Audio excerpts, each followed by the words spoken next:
Hello, and welcome to this Tech Integrated Strategy tutorial.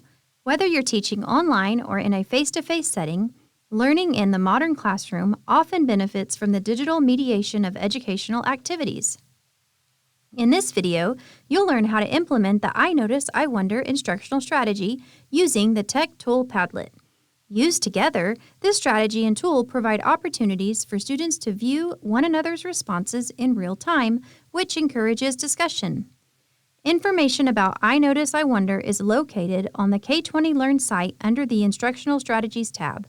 This strategy has students observe and ask questions about content that has just been introduced to them. Padlet is a digital collaboration board that shows responses in real time. You can find information about Padlet on the K20 Learn site under the Tech Tools tab. In the How-To section, we'll give you hands-on instructions for how to facilitate an I Notice, I Wonder activity using Padlet.